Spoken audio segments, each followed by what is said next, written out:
Hello everyone, my name is John and welcome to this English video lesson by mainstreetenglish.com. I'll be going over everyday English conversational words and phrases. In this English video lesson, we will define and use the following 10 words and phrases. I will use it in a formal way and also in a conversational way. Let's say how I'd use it.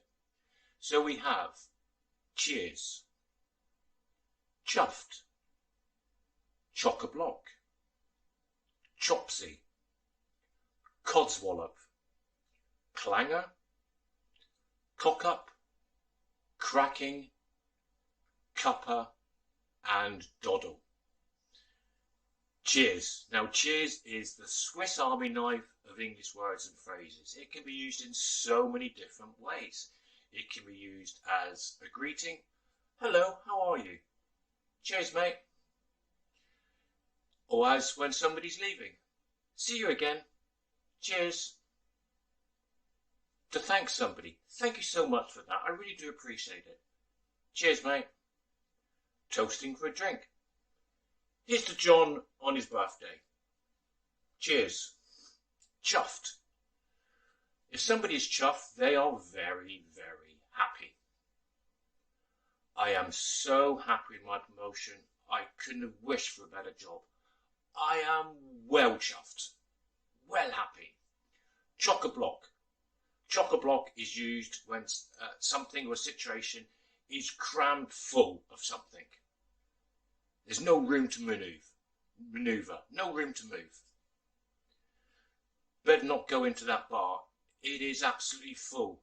Be careful, mate. It's chock-a-block in there. Chopsy. Chopsy is used to describe somebody who is argumentative. Very close to losing it. Won't stop going on about something. Now in Wales this means something different, but here we would use it that way.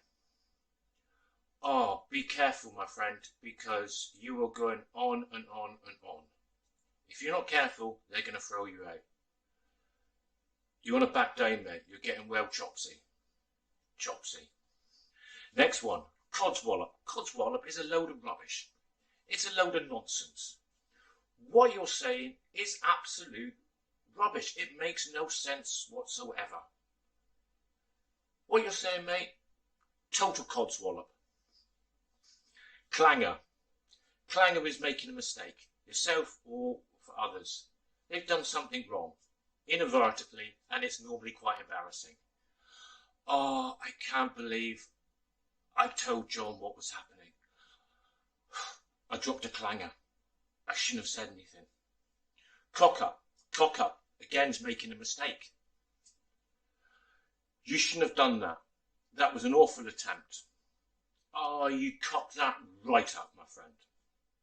Cracking. Cracking is used in a couple of different ways. Cracking is used as when you want to get going, you want to start something, you want to leave for something. We better get going because the traffic is tremendous out there. We better get cracking. Or if something is very, very good. Oh, that is brilliant. That's absolutely amazing. Oh, that's cracking, mate. That's brilliant. That's wonderful. Cuppa. If you say cup of tea repeatedly, very quickly, cup of tea, cup of tea, cup of tea, cup of tea, cup of tea, cup here, cup of tea, cup of tea. So instead of saying cup of tea, cup of tea, simply cuppa. Would you like a cup of tea? Fancy a cuppa? Doddle. If something is a doddle, it is easy. It is simple, it's straightforward. Tell you what, go down the road, turn left, turn right, and you're there. It's a doddle, mate. Completing that task is simple. Don't worry, my friend, it's a doddle. Please remember to like and subscribe and to get notified of all the upcoming videos that we have. So until the next time, I'm John from mainstreetenglish.com. See you again.